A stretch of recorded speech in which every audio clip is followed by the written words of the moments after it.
Ustaz? Apakah berdoa itu kita harus mengeraskan suara, meninggikan permohonan begitu kan? Maksudnya At ngerasnya apa? Ngegas gitu, Bang?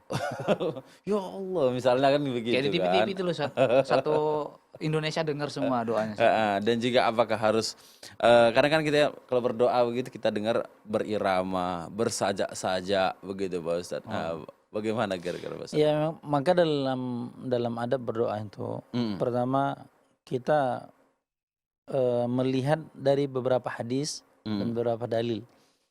Yang pertama dikatakan dari Ibnu Abbas mhm, radhiyallahu anhu dikatakan kunna, bahwasanya kami dulu, mhm, kami ketika bersama dengan Rasulullah itu mengetahui Rasulullah itu setelah selesai sholat mhm, kemudian dia berdoa.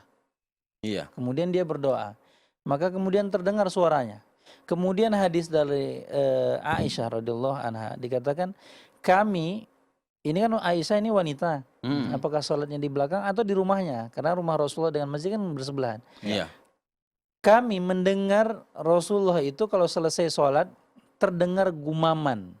Gumam itu membacakan subhanallah, subhanallah. mhm, Enggak berapa jelas apa ya, lirih ya, ya lirih. lirih, Hmm. Terdengar suara Rasulullah tapi nggak jelas. Itu kata Aisyah itu. Nah, kemudian apakah kemudian dengan suara yang keras? Nah, berdasarkan hadis Ibnu Abbas tadi, mhm, bahwasanya kami mengetahui Rasulullah itu kalau selesai sholat, fansarafa wajhi ila yaminina. Maka kata Ibnu Abbas, Rasulullah itu berpaling ke belakang mhm, dengan sisi kanannya, dia muter ke kanan, Mhm. menghadap kami, kata Ibnu Abbas. Kemudian kami dengar Rasulullah itu kadang-kadang mhm, selain azkar, zikir yang ma'ruf, yang setelah sholat itu baca subhanallah, alhamdulillah, Allahu akbar itu, Ya. katanya kami mendengar Rasulullah itu mengatakan Allahumma firli. Dia iya betul, mengatakan Allahumma firli. Dalam artian Rasulullah juga setelah sholat fardu kadang-kadang berdoa dari mhm, masalah. Nah, terdengar. Nah, kata Imam Syafi'i dalam kitab Al-Jilid 1 iya, dikatakan, kata Imam Syafi'i bahwasanya ini menunjukkan Rasulullah melakukan ini, doa ini iya, agar apa? Kenapa terdengar kalimat lafaznya? Berarti menunjukkan keras, ya iya, kan? Kata Imam Syafi'i ini menunjukkan yadullu annahu lit-ta'lim. Kata Imam Syafi'i ini menunjukkan dalam kitab menunjukkan ini adalah untuk mengajarkan kepada sahabat kadang-kadang Rasul dengan suara kuat.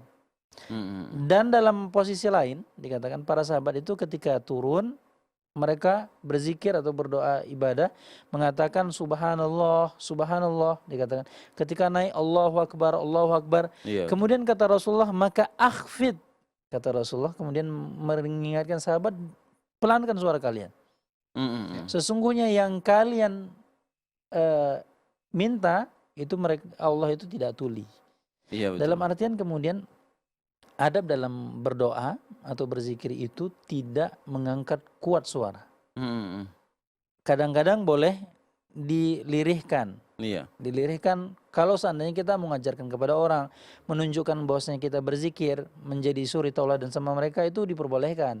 Ya. mmm, Tapi dikatakan para ulama, salah satunya Imam Syafi'i dikatakan akan tetapi yang afdal itu adalah dengan suara pelan.